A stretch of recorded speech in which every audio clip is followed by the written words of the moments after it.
네, 오늘 오전 예배 설교가 녹화 중에 멈추게 되어서 집에서 다시 한번 설교합니다. 예, 온라인 상으로 다시 한번 봐주시기를 바랍니다. 오늘 하나님밖에 답이 없습니다 라는 제목으로 말씀 전하겠습니다. 시카고 대학 핵 물리학자들이 핵과학 보고서라는 잡지를 격월로 발간하고 있습니다. 그 책 표지에 항상 시계 그림이 그려져 있는데 사람들은 그 시계를 가리켜서 지구 운명의 시계라고 말합니다. 바로 이 그림인데요. 1947년 아인슈타인 박사와 그의 동료들이 처음으로 이 잡지를 발간했는데 핵무기로 인한 인류의 종말을 경고하기 위해서 이런 그림을 게재했다고 합니다. 12시를 지구의 종말로 설정하고 그 시간을 알려주는데 가장 위험한 때는 1953년 미국이 수소폭탄 투하를 성공리에 마쳤을 때이고 이때를 가리키는 시각은 11시 58분이었습니다. 가장 안전한 때는 1991년 미국과 소련 두 강대국이 전략 핵무기 감축 협상에 서명한 때인데 시계가 11시 43분을 가리키고 있었다고 합니다. 또 무슬림에 의한 세계 무역센터 폭파 사건이 미국 9.11 테러 그 시간을 11시 56분으로 조정했고 또 우리나라 또 북한 이 핵 문제 때문에 한창 시끄러울 때 11시 58분을 가리켰다고 합니다. 우리 세대 최고의 부흥 강사라고 할 수 있는 미국의 빌리 그레이엄 목사님께서 1980년대 이런 말씀 하셨습니다. 만약 하나님께서 미국을 심판하지 않으신다면 소돔과 고모라에게 사과하셔야 한다.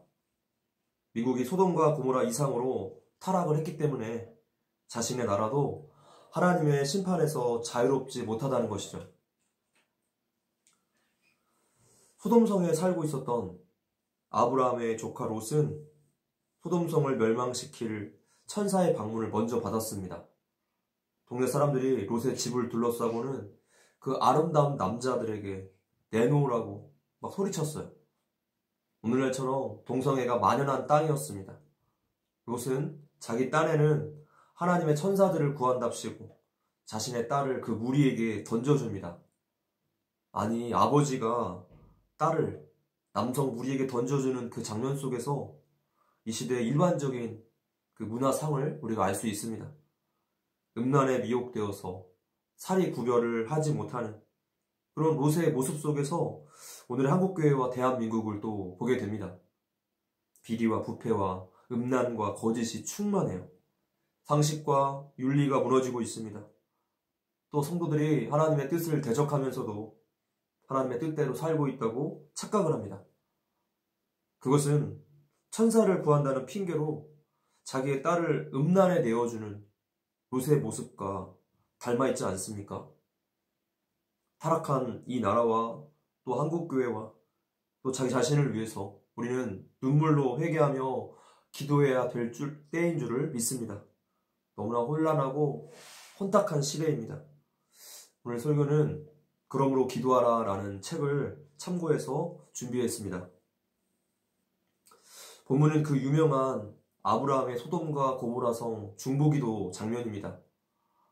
하나님의 심판에 대해서 아브라함은 간절히 용서를 구하고 있습니다. 근데 겉보기에 아브라함의 중보기도의 결과는 실패한 것처럼 보입니다. 중보기도를 했는데 이루어지지 않는 거예요. 소돔과 고모라 성이 하나님의 심판으로 멸망당했기 때문이죠. 자, 그렇다면 마치 실패한 것처럼 보이는 이 중보기도의 예를 왜 성경에 기록해 놓았을까요? 사실은 기도의 실패가 아니기 때문입니다. 기도는 실패라는 것이 없습니다. 하나님의 뜻은 분명히 나타나고 있어요. 사실은 하나님의 때와 그 방법이 우리 마음에 들지 않아서가 문제인 거죠. 오늘 본문에서는 아브라함의 중보기도가 이루어지지 않았습니다. 우리는 오늘 본문이 어떤 이야기와 연결되어 있는가, 어떤 맥락에서 나온 이야기인지를 확인해 봐야 할 것입니다. 바로 오랫동안 아이를 갖지 못했던 아브라함과 사라에게 하나님께서 자손을 약속해 주시고 나서 이제 곧바로 이어진 내용이 오늘 본문이에요. 내년 이맘때에 네 아내 사라에게 아들이 있을 거야. 사라는 장막문에서 천사들이 전하는 하나님의 그 약속을 듣고는 피식 웃었습니다. 그것은 불신앙적인 비웃음이었죠. 아니, 내가 나이가 몇 살인데 이미 생리가 끊어진 지가 언제인데 어떻게 아이를 갖나? 그랬더니 천사가 왜 웃느냐 추궁합니다. 아니에요, 저는 웃지 않았습니다. 거짓말을 하죠. 아니다, 너는 웃었다. 이런 해프닝이 있은 직후에 지금 오늘 본문이 등장하고 있어요. 본문 16절, 17절 보겠습니다. 그 사람들이 거기서 일어나서 소돔으로 향하고 아브라함은 그들을 전송하러 함께 나가니라. 여호와께서 이르시되 내가 하려는 것을 아브라함에게 숨기겠느냐? 하나님은 내가 앞으로 엄청난 일들을 일으킬 건데 그것을 아브라함에게 숨기겠느냐? 라고 말씀하세요. 그러시면서 당신의 계획을 알려주시죠. 18절, 19절. 아브라함은 강대한 나라가 되고 천하 만민은 그로 말미암아 복을 받게 될 것이 아니냐. 19절. 내가 그로 그 자식과 건속에게 명하여 여호와의 도를 지켜 의와 공도를 행하게 하려고 그를 택하였나니 이는 나 여호와가 아브라함에게 대하여 말한 일을 이루려 함이니라. 아멘. 아직까지는 하나님의 일방적인 계획이고 생각일 뿐입니다. 그런데 하나님의 이 계획을 듣다 보니까 현실 상황에서 웃음이 안 나올 수가 없었어요. 아브라함은 현재 자식은커녕 사라가 임신도 하지 않았고 또 임신할 수 없는 나이입니다. 아브라함 할아버지는 현재 99살, 사라 할머니는 89살, 10살 차이죠. 자, 이런 상황에서 무슨 나라가 나오고 권속에 또 천하 만민이 나오고 후손을 통해 복을 받을 것이다. 이런 약속이 주어진 것입니다. 이렇게 하나님의 약속 다음에 이 중보 기도가 등장하는 이 문맥을 우리가 놓쳐서는 안 됩니다. 이제 본문을 보겠습니다. 22절. 그 사람들이 거기서 떠나 소돔으로 향하여 가고 아브라함은 여호와 앞에 그대로 섰더니. 자, 천사들이 떠나고 아브라함은 여호와 앞에 그대로 섰다고 지금 번역이 되어 있는데 원문을 보면요, 정반대로 되어 있어요. 하나님이 서 계셨다고 되어 있습니다. 현대인의 성경만 보더라도 이렇게 번역되어 있죠. 그래서 그 두 사람은 계속 소돔을 향해 갔으나 여호와께서는 아브라함과 함께 그대로 머물러 계셨다. 천사들이 떠나고 나서 지금 누가 아브라함 앞에 서 있습니까? 하나님이 서 계세요. 우리나라 성경의 번역은 위기의 질서상, 그러니까 우리가 하나님 앞에 서 있는 것이 맞다고 생각을 해서 의역을 한 거죠. 그러나 정확한 번역은 하나님이 아브라함 앞에 서 계십니다. 자, 여기에서 우리가 아주 중요한 기도의 비밀을 배울 수가 있습니다. 기도는 하나님께서 우리 앞에 서 계시는 것입니다. 우리가 기도할 때 하나님께서 내 기도를 가까이서 들으세요. 하나님은 늘 그러셨습니다. 모든 다른 종교는 우리 인간들이 신을 찾아가는 방식인데 오직 하나님만 우리에게 직접 다가오셨습니다. 본문에서도 나그네의 모습으로 아브라함 장막에 찾아오셨고 또 그곳에서 하나님이 아브라함과 교제를 나누셨어요. 하나님은 늘 우리와 함께 교제하기 원하십니다. 그래서 우리 앞에 서 계시는 것이죠. 하나님께서 이 땅에 인간의 몸으로 오셔서 제자들과 음식을 잡수시고 또 대화를 나누시는 예수님의 오심은 하나님의 이러한 마음의 절정이죠. 우리가 뭐든지 늘 함께하길 원하시는 임마누엘 하나님을 우리가 배울 수 있어요. 하나님의 역사는 늘 우리를 사랑하셔서 우리와 함께 하기를 원하시는데 인간의 역사는 반대로 되어 있습니다. 늘 하나님께로부터 어떻게든 도망치려는 역사예요. 하나님보다 다른 것을 우선시하고 하나님보다 세상 즐거움을 더 기뻐하고 하나님을 또 잊어버리고 살고 그분을 소홀히 여기고 하나님 말씀에 불순종하고 예배를 멀리하고 어떻게든지 하나님과 멀어지려고 발버둥을 치고 있습니다. 자, 이보다 더 가슴 아픈 짝사랑이 어디 있겠습니까? 사랑을 하면 늘 같이 있고 싶습니다. 늘 보고 싶고 늘 생각이 납니다. 그것이 우리를 향한 하나님의 마음이에요. 태초부터 구약시대와 신약시대를 거쳐서 현재와 미래에 이르기까지 하나님은 늘 우리와 함께하길 원하신다는 마음을 이 성경을 통해서 계속적으로 알려주십니다. 하나님의 이런 마음을 잘 아는 한 사람이 있었습니다. 바로 이집트의 국무총리가 된 요셉이죠. 요셉의 삶에서 발견되는 특이한 점 한 가지가 있는데, 그것은 그가 한 번도 하나님께 제사를 드린 장면이 기록되어 있지 않다는 거예요. 요셉의 신앙은 교회 공동체 안에서만, 성전에서만 예배자로 산 것이 아니라 살아가는 일상의 자리에서 하나님과 늘 함께 신앙 고백적인 그런 삶으로 하나님께 예배를 드렸다는 사실입니다. 한 번도 성경에 예배의 장면이 나오지 않아요.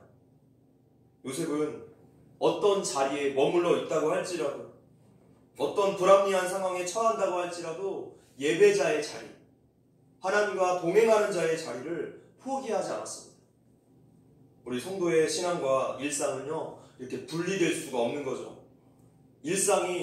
나의 일상이 하나님의 뜻과 맞지 않다면 그것이 바로 내 신앙의 수준입니다. 정치와 경제와 사람 관계, 또 취미생활, 가정생활, 일상, 그 어느 곳에서도 하나님을 선택하고 하나님과 함께 동행함이 포기되어서는 절대로 안 될 것입니다. 우리가 기도할 때 하나님께서 우리 앞에 서 계신다는 이 사실이 너무나 놀랍지 않습니까? 오늘 이 말씀을 준비하면서 참 눈물이 많이 났습니다. 하나님은 당신의 계획에 동참할 사람을 찾고 계세요. 그냥 아무나 찾는 것이 아닙니다. 하나님은 바로 기도하는 사람을 찾아요. 에스겔서 36장 37절에 함께 읽을게요. 시작. 주 여호와께서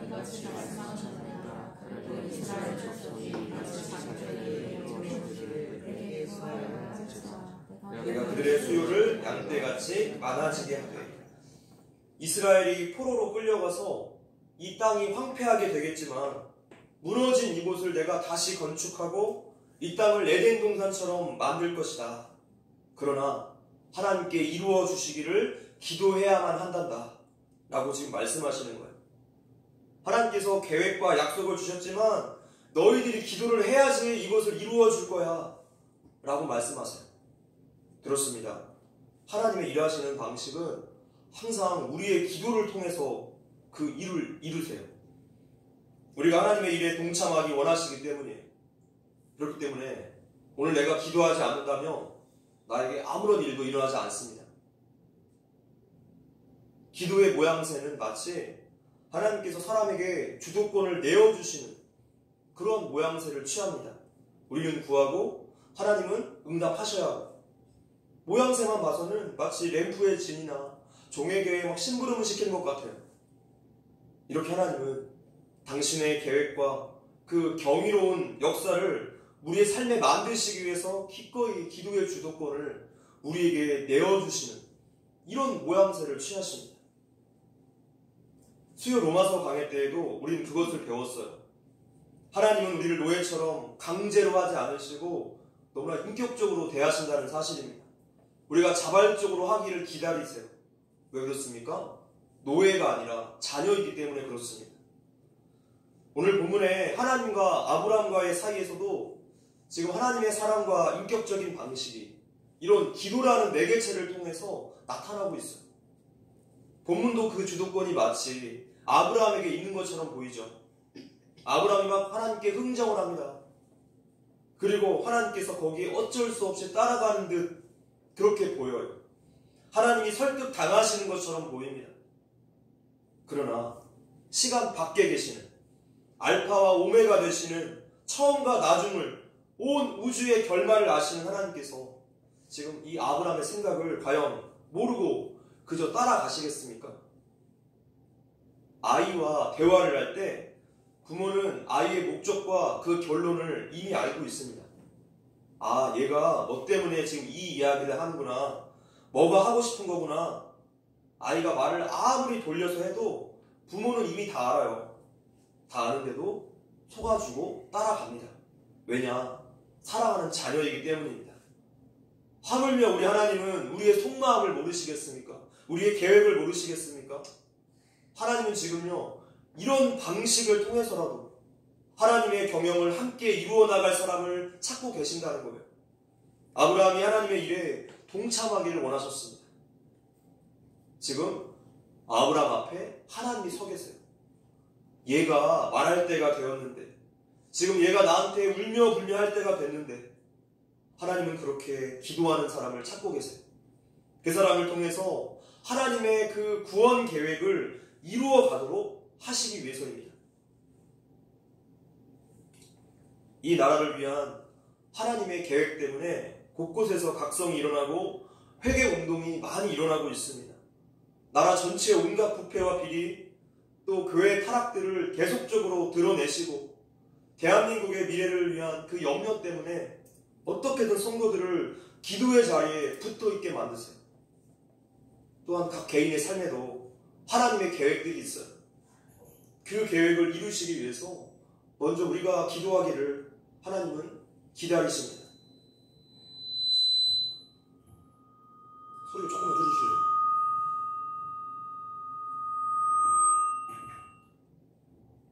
자, 그런데 이 지점에서 문제가 생겼습니다. 자, 이렇게 아브라함이 사정사정 기도했으면 들어주셔야 하는 것 아닙니까? 본문을 볼게요. 32절 시작. 아브라함이 또 이르되 주는 노하지 마옵소서. 내가 이번만 더 아뢰리이다. 거기서 심령을 찾으시면 어찌하려 하시나이까. 이르시되 내가 심령으로 말미암아 멸하지 아니하리라. 아브라함이 하나님께 장작 6번을 요구합니다. 50명부터 시작해서 이제 히브리인의 가장 작은 단위인 10명까지 막 흥정을 해서 내려갔어요. 6번째 요구는 너무했다는 것을 이 아브라함도 알고 있었습니다. 그래서 주는 노하지 마옵소서 라고 한 거예요. 자기가 생각해도 너무했다 싶어진 거죠. 그런데도 의인 10명이 없어서 이 소돔과 고모라 성은 하나님의 유황불로 멸망당합니다. 하나님은 이사야서에서 이스라엘 백성들을 향해 이렇게 말씀하십니다. 읽어볼게요. 시작. 그러나 나의 종 너 이스라엘아, 내가 택한 야곱아, 나의 벗 아브라함의 자손아. 놀랍게도 하나님이 아브라함을 향해서 나의 벗, 나의 친구라고 부르십니다. 하나님이 우리를 친구라고 부르셨다는 것은 우리가 이 기도라는 과정을 통해서 하나님의 계획을 알게 되고 우리도 모르는 사이에 그분의 경영에 동참하게 된다는 사실이에요. 이러한 하나님의 일하시는 방식은 우리 성도의 성화의 과정에서도 똑같이 나타납니다. 우리가 예전에 소요리 문답 35문에 성화란 무엇입니까? 답은 성화란 하나님의 자유로운 은혜의 사역으로 이것에 의하여 우리는 하나님의 형상을 따라 전 인격에 걸쳐 새롭게 되고 죄에 있어서는 점점 더 죽게 되고 그리고 의에 있어서는 점점 더 살게 됩니다. 라고 배웠어. 성도의 구원도 성화도 그 모든 것의 주체가 바로 하나님이시라는 거예요. 성화의 과정도 방식도 그 결과도 모두 다 하나님이 이루십니다. 하나님이 물론 그 주체이시지만 우리를 이 일에 초대하시고 자발적으로 우리가 순종하기를 기다리시는 이러한 방식이에요. 그렇게 하나님의 일에 우리가 어느새 동참하게 돼요. 우리의 모든 일에 함께하기를 바라시는 하나님을 여기서 다시 한번 배울 수 있어요. 소돔과 고모라의 멸망으로 아브라함의 기도가 본문에서는 실패한 것처럼 보일 수 있겠지만 사실은 아직 결론이 나지 않았습니다. 그저 중간 지점에 있을 뿐이에요. 이제 창세기 19장으로 넘어가 보면 29절에 이렇게 결론이 나요. 읽어볼게요. 시작. 하나님이 곧 롯이 거주하는 성을 엎으실 때 하나님이 아브라함을 생각하사 롯을 그 엎으시는 중에서 내보내셨더라. 하나님은 아브라함을 생각하셔서 조카 롯을 구원해 내셨습니다. 조카 롯은 이 구원에 대해 한 일이 뭐가 있습니까? 아무것도 없죠? 소돔성의 그 음란 문화에 젖어서 그냥 죄만 왕창 지었습니다. 그래서 아브라함은 오실 예수님의 중보자로서의 모형인 거예요. 구원의 조건은 본래 우리에게 없습니다. 내가 잘 믿어서 구원받았습니까? 그렇지 않습니다. 구원의 공로는 우리에게 전혀 없어요. 아브라함 또한 마찬가지죠. 그가 신앙이 좋아서 믿음의 조상으로 불리웠습니까?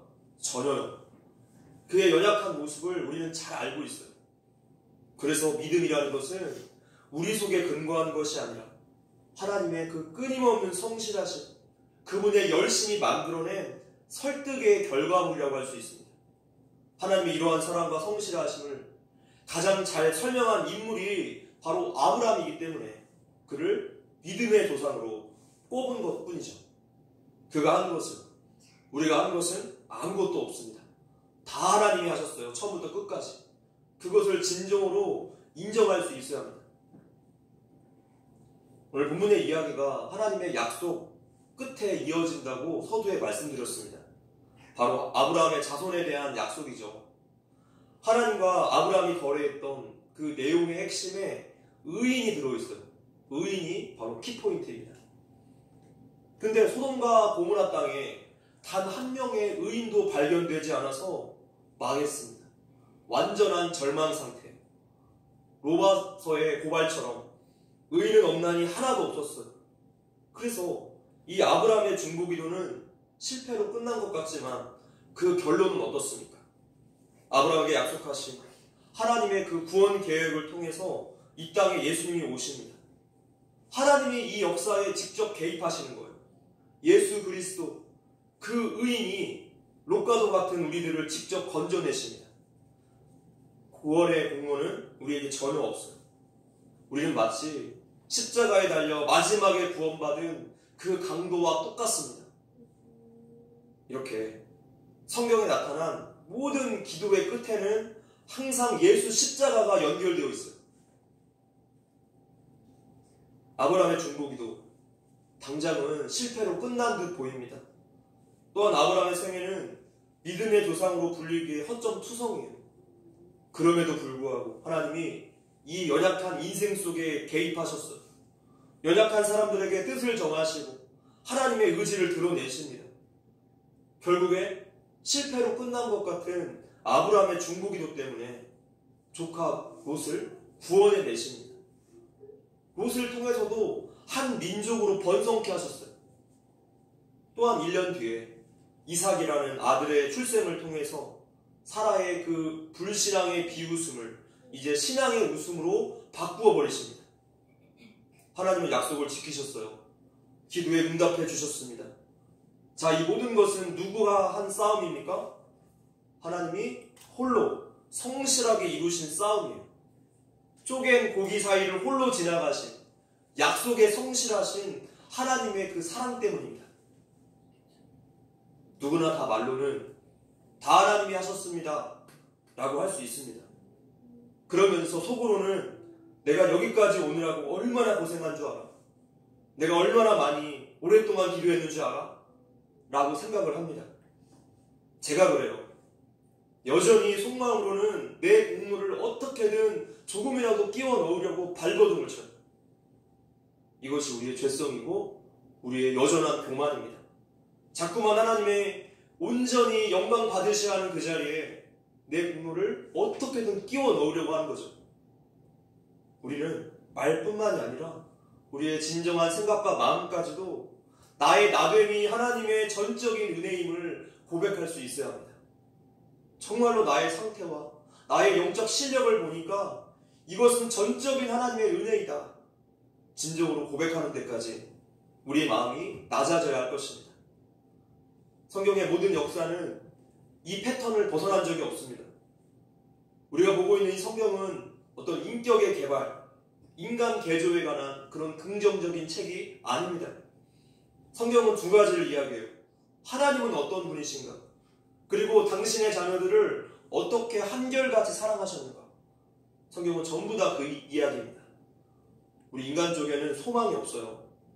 그래서 성경은 처음부터 끝까지 예수 밖에는 답이 없습니다. 창세기 1장 1절부터 요한계시록 마지막 장까지 예수 그리스도가 해답이고 그렇게 붙잡으라, 그분을 붙잡으라 우리에게 선포하고 있어요. 본문의 기도의 사건은 단순한 기도의 사건이 아닙니다. 절망스러운 그 현실 앞에서 오실 예수님만 소망하게 만들고 그분밖에 답이 없다는 현실 앞에 서게 만든 사건이에요. 이것이 바로 오늘 본문의 아브라함의 중보 기도가 받는 가장 핵심 중요한 메시지입니다. 하나님밖에 답이 없다는 이 사실을 깨닫는 자리예요. 사무엘의 어머니 한나가 그 절박한 서원 기도를 드렸고, 또 요즘 우리가 새벽 기도에 읽고 있는 욥의 기도가 그렇습니다. 하나님밖에 바라볼 곳이 없는 그 절박한 현실 앞에서 이 모양 저 모양으로 모두 다 그렇게 하나님 앞에 이끌려 나오게 되었어요. 오늘 우리도 그렇습니다. 숨이 막히고 참 암담한 현실을 살아가고 있습니다. 사방을 조여오는 나라 전체 구석구석 손대지 않고 침범하지 않은 곳이 한 곳도 없는 공산 세력의 그 포악질을 바라봅니다. 우리나라 군사시설을 계속적으로 촬영하고 있고 서해 바다를 중국해로 만들기 위해서 구조물 짓고 군함까지 배치하고 있어요. 이 암울한 대한민국의 미래 때문에 많은 성도들이 괴로움과 눈물로 기도하고 있습니다. 기댈 곳이 하나님밖에 없기 때문에. 또한 각 개인이 만난 경제적이고 관계적이고 또 건강에 대한 문제들 앞에서 우리는 절망적인 생각들이 몰려오기도 합니다. 그렇게 우리가 어느새 하나님밖에 답이 없습니다라는 고백을 저절로 하게 돼요. 이러한 현실 앞으로 하나님은 우리를 끄집어내십니다. 바로 이 겸손한 고백을 듣고 싶으신 거예요. 내 인생과 마음의 주인 자리를 바로 잡아주시기 위해서 우리의 환경을 고난으로써 뒤흔드십니다. 그러지 않고는 도무지 하나님을 찾지 않기 때문이에요. 하나님밖에 답이 없습니다. 이 간절한 고백을 들으시고 하나님께서 일하시기 위해서입니다. 말씀을 읽겠습니다. 존 게어하트는 이렇게 말했습니다. 한번 같이 읽어볼까요? 시작. 기도는 우리의 적을 부수는 삼손의 턱뼈입니다. 기도는 악한 영을 도망가게 하는 다윗의 수금입니다. 기도는 천국의 보물창고를 여는 열쇠입니다. 아멘. 성도 여러분, 하나님은 계획이 있으세요. 수만 가지의 문제 해결책들이 있습니다. 그러나 이루어 주기를 내게 구하여야 할지라 라고 오늘 말씀하셨어요. 결국에 하나님은 성도들을 기도의 자리로 기어코 나오게 만드십니다. 기도를 통해서 우리가 하나님의 역사적인 일에 동참하기를 바라시기 때문에, 그렇기 때문에 절망의 자리, 문제의 자리는 곧 하나님이 나를 부르시는 자리이고 이제 그분의 일하심을 나타내 보이시려는 자리인 거예요. 우리가 기도할 때 하나님이 우리 앞에 서 계신다는 이 사실을 기억하십시오. 우리의 기도를 지금 듣고 계십니다. 내가 일할 것이니까 너희는 포기하지 말고 낙담하지 말고 계속 기도하거라. 하나님밖에 답이 없습니다. 하나님밖에 없다는 말은 사실 모든 것을 다 가졌다는 뜻입니다. 기도로 인내하시고 기도로 승리합시다.